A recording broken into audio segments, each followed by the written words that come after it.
Coupez tout. Écoutez attentivement. Car le football français s'apprête peut-être à vivre l'un des plus grands changements de son histoire récente.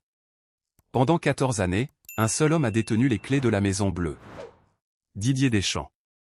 Il a pris une équipe fragilisée, marquée par les crises et les désillusions, pour bâtir une véritable machine à gagner. Il a imposé une discipline presque militaire, installé une culture de la performance et ramené la France au sommet du football mondial. 2 étoiles sur le maillot. Une Coupe du Monde remportée. Une finale mondiale. Des années de régularité exceptionnelle. Mais toutes les histoires ont une fin. Et cette fin est arrivée après une Coupe du Monde 2026 où les Bleus n'ont pas réussi à atteindre leur objectif ultime. Une élimination en demi-finale face à l'Espagne. Une 4e place douloureuse. Un sentiment étrange, celui d'une équipe toujours capable de rivaliser, mais qui semblait avoir atteint les limites d'un cycle. Le général a quitté le commandement. Mais sur les ruines encore chaudes d'une époque qui s'achève, une silhouette immense se prépare à entrer en scène. Pas un simple entraîneur. Pas un simple héritier. Un symbole. Zinedine Zidane.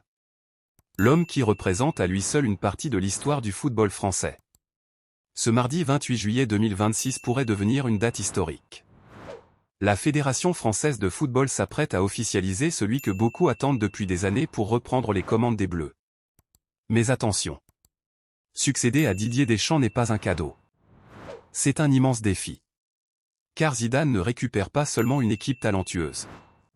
Il récupère un vestiaire rempli de personnalités fortes, d'attentes énormes et de responsabilités gigantesques. La véritable question n'est donc pas de savoir si Zidane possède les compétences. Son palmarès parle pour lui. La vraie interrogation est ailleurs. Aura-t-il la capacité de transformer un groupe de stars en une équipe totalement unie autour d'un nouveau projet? Car au centre de toutes les discussions apparaît un nom incontournable. Kylian Mbappé. Le capitaine français. La superstar mondiale. Le joueur autour duquel le projet tricolore s'est construit ces dernières années. Avec Zidane, une nouvelle relation de pouvoir va forcément s'installer. 2 générations. 2 icônes. 2 hommes habitués à porter les responsabilités. Mais cette rencontre pourrait justement devenir l'une des forces majeures de la nouvelle équipe de France. Car Zidane possède une chose rare dans le football moderne. Une autorité naturelle. Il n'a pas besoin de crier pour être entendu. Il n'a pas besoin de menacer pour imposer le respect. Son simple parcours suffit. Quand Zinedine Zidane entre dans une pièce, l'histoire entre avec lui.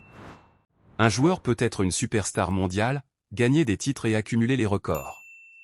Mais face à celui qui a remporté le Ballon d'Or, marqué la finale d'une Coupe du Monde et gagné 3 Ligues des Champions comme entraîneur, le respect est immédiat. C'est précisément cette aura que la Fédération française espère utiliser pour ouvrir un nouveau chapitre. Car il faut se rappeler d'où vient l'équipe de France. Lorsque Didier Deschamps prend les commandes en 2012, le paysage est totalement différent. Les Bleus sortent d'une période difficile, marquée par des tensions internes, des résultats décevants et une perte de confiance. En 14 ans, Deschamps a tout changé. Il a reconstruit une identité. Il a replacé le collectif au-dessus des individualités. Il a transformé la France en une nation toujours respectée dans les grandes compétitions. Mais aujourd'hui, le problème n'est plus de reconstruire. Les fondations existent déjà. Le défi est différent. Il faut retrouver une nouvelle inspiration. Une nouvelle émotion. Une nouvelle manière de gagner. Car là où Deschamps représentait la rigueur, l'organisation et l'efficacité maximale, Zidane arrive avec une autre arme. La magie. Le charisme. La capacité à faire croire à un groupe qu'il peut accomplir quelque chose d'exceptionnel. Zidane ne veut pas seulement gagner. Il veut créer une identité. Une équipe capable de contrôler les matchs, de produire du jeu et de faire rêver. Et c'est là toute la différence entre les 2 époques. Deschamps a appris aux Bleus à survivre dans les moments difficiles. Zidane devra maintenant leur apprendre à dominer. L'arrivée de Zinedine Zidane à la tête de l'équipe de France ne sera pas seulement une question de tactique. Ce sera avant tout une question humaine. Car diriger les Bleus aujourd'hui, ce n'est pas simplement choisir 11 joueurs et préparer un plan de jeu. C'est gérer un vestiaire composé de stars internationales, de personnalités fortes et de joueurs habitués à être au centre de l'attention. Pendant 14 ans, Didier Deschamps a construit son autorité autour d'un principe fondamental. Le collectif avant tout. Des règles strictes. Une hiérarchie claire. Une confiance totale envers certains cadres capables de porter le projet. Cette méthode a fonctionné. Elle a permis à la France de retrouver les sommets. Mais avec le temps, certains observateurs ont estimé que ce système avait atteint ses limites. Certains joueurs semblaient installés dans une forme de confort grâce à leur statut, leur passé ou leur importance médiatique. Et c'est précisément là que Zidane devra intervenir. Son premier défi sera de remettre tout le monde au même niveau.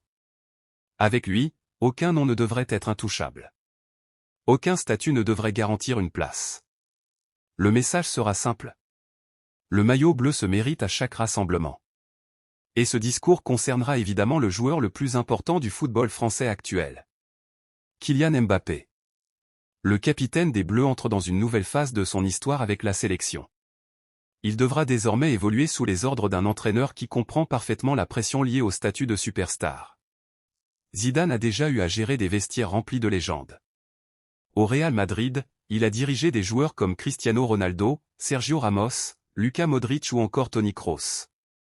Des personnalités immenses. Des joueurs habitués à être décisifs. Pourtant, il a réussi à créer un équilibre entre les individualités et le collectif. C'est cette expérience qui pourrait faire la différence avec Mbappé. L'objectif ne sera pas de limiter son influence. Au contraire. Zidane devra utiliser toute sa puissance offensive. Mais il devra aussi lui transmettre une idée essentielle. Même le meilleur joueur du monde doit toujours servir un projet collectif. Le talent doit devenir une force pour l'équipe entière. Pas une dépendance. Sur le terrain également, les attentes seront énormes. Car l'équipe de France sort d'une période où elle était redoutable dans l'efficacité, mais parfois critiquée pour son manque de créativité. Les Bleus savaient défendre. Ils savaient souffrir. Ils savaient frapper au moment parfait. Mais face aux équipes capables de monopoliser le ballon, certaines limites sont apparues. C'est ici que la philosophie Zidane prend toute son importance. L'ancien numéro 10 veut une équipe capable de contrôler les événements. Une équipe qui ne subit pas le rythme imposé par l'adversaire. Une équipe qui impose le sien. Au Real Madrid, Zidane n'a jamais cherché à enfermer ses joueurs dans un système rigide. Sa force était l'adaptation. Il savait changer son organisation selon l'adversaire, libérer ses créateurs et trouver le meilleur équilibre entre attaque et sécurité. Mais une chose restait toujours essentielle. La maîtrise technique. Le ballon devait être une arme. Pas seulement un moyen de survivre.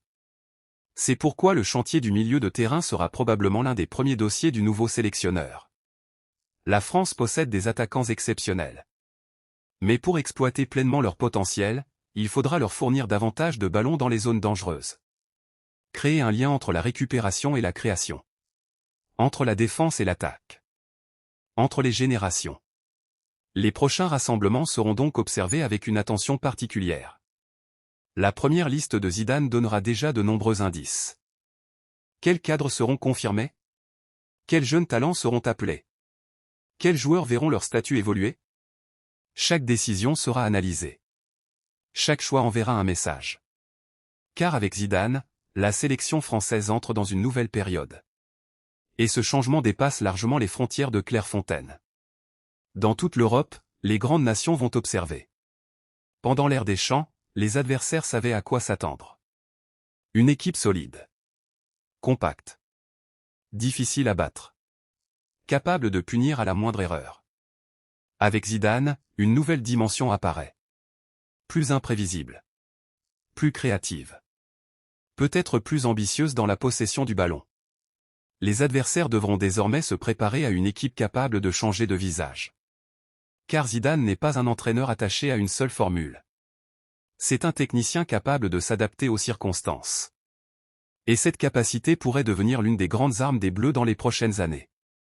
Mais au-delà de la tactique, la plus grande révolution sera probablement mentale. Zidane possède cette faculté rare. Faire accepter des décisions difficiles sans provoquer de fracture. Mettre un grand joueur sur le banc sans détruire sa confiance. Créer une concurrence saine. Transformer chaque membre du groupe en acteur du projet. C'est exactement ce dont la France aura besoin pour franchir une nouvelle étape. Car le talent existe déjà. La question est désormais de savoir comment l'organiser. Le changement qui s'annonce en équipe de France dépasse largement le simple remplacement d'un sélectionneur. Ce n'est pas seulement un nouvel homme sur le banc. C'est un nouveau symbole. Pendant 14 ans, le visage des Bleus était associé à Didier Deschamps. Une équipe organisée. Pragmatique. Capable de gagner même dans la difficulté. Mais avec l'arrivée de Zinedine Zidane, la France veut ouvrir une nouvelle page. Une page où le talent individuel ne sera plus seulement utilisé pour faire la différence dans les moments décisifs, mais intégré dans une véritable domination collective. Car Zidane possède une vision très particulière du football. Pour lui, une grande équipe doit être capable de contrôler son destin. Elle doit avoir le ballon, imposer son rythme et obliger l'adversaire à s'adapter. Cette philosophie pourrait changer profondément l'image des Bleus. Pendant longtemps, les adversaires savaient qu'affronter la France signifiait faire face à un bloc extrêmement difficile à déséquilibrer. Désormais, ils devront peut-être aussi se préparer à une équipe capable de prendre le contrôle du match dès les premières minutes. C'est cette transformation que la Fédération française espère provoquer. L'arrivée de Zidane est perçue comme un message envoyé au reste du monde. La France ne veut plus seulement être une équipe capable de gagner. Elle veut redevenir une équipe capable de séduire. Dans les grands centres du football européen, cette nomination sera forcément observée avec attention. L'Espagne, l'Angleterre, l'Allemagne ou encore les autres grandes nations savent qu'un changement d'identité peut modifier totalement le rapport de force. Car Zidane possède une qualité rare. Il sait s'adapter. Au Real Madrid, il n'a jamais cherché à imposer un football identique à chaque rencontre. Il analysait son adversaire. Il exploitait les forces de son équipe. Et surtout, il savait préparer ses joueurs pour les grands moments. C'est cette gestion des détails qui lui a permis d'entrer dans l'histoire européenne. Avec les Bleus, il devra maintenant appliquer cette méthode dans un contexte totalement différent. Une sélection nationale ne travaille pas tous les jours ensemble. Le temps est limité. Chaque rassemblement devient donc essentiel. La première échéance sera immédiatement importante. Dès septembre, les joueurs retrouveront Clairefontaine avec une nouvelle hiérarchie, de nouvelles attentes et une nouvelle philosophie. Certains cadres devront confirmer leur importance. D'autres devront accepter une concurrence plus forte. Et certains jeunes talents pourraient profiter de cette nouvelle période pour s'imposer définitivement. Le milieu de terrain sera encore une fois au centre des débats. Zidane connaît mieux que personne l'importance de cette zone. Lui qui a marqué l'histoire par sa capacité à contrôler un match, à résister à la pression et à créer des différences par la technique exigera forcément un niveau très élevé dans ce secteur. La possession ne sera pas seulement recherchée pour avoir le ballon. Elle devra servir à avancer. À créer. À faire mal à l'adversaire. Les profils capables de jouer sous pression, de casser les lignes et de donner du rythme seront particulièrement observés. Mais la véritable transformation pourrait venir de l'état d'esprit. Car Zidane n'arrive pas seulement avec un tableau tactique. Il arrive avec une présence. Une aura. Une capacité à rassembler. Son histoire parle pour lui. Il connaît la pression des grands rendez-vous. Il connaît les attentes d'un pays entier. Et surtout, il sait ce que signifie porter le poids du maillot bleu. Pour les supporters français, son arrivée représente quelque chose de particulier. Ce n'est pas seulement l'arrivée d'un entraîneur. C'est le retour d'une légende. Celui qui a marqué la finale de la Coupe du Monde 1998.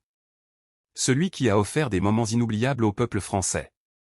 Celui qui a ensuite écrit une nouvelle histoire comme entraîneur du Real Madrid. Cette dimension émotionnelle change immédiatement la perception autour de l'équipe nationale. Les attentes deviennent immenses. L'excitation revient. Les prochains matchs seront suivis avec une attention exceptionnelle. Chaque composition. Chaque choix tactique. Chaque déclaration. Tout sera analysé. Car avec Zidane, chaque décision prend une dimension particulière. Mais derrière l'engouement, la réalité reste la même.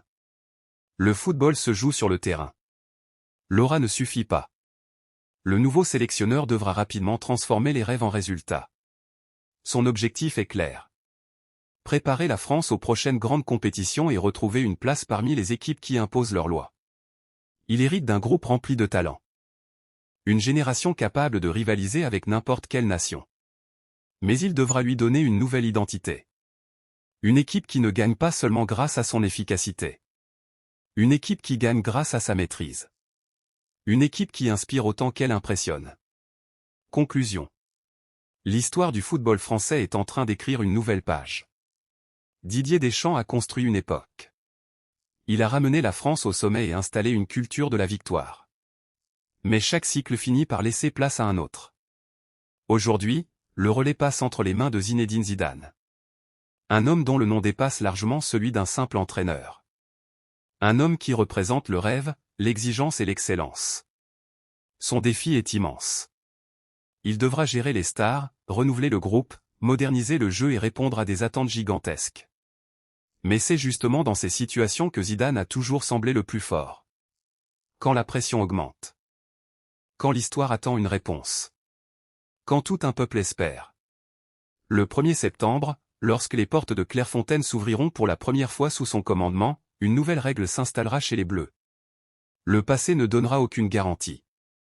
Seul le présent comptera. Chaque joueur devra prouver qu'il mérite sa place. Chaque match deviendra une étape vers une nouvelle identité. Car l'objectif n'est plus seulement de gagner. L'objectif est de dominer. De créer. De faire vibrer. L'ère Zidane commence. Et avec elle revient une ambition immense. Faire de nouveau rêver toute une nation.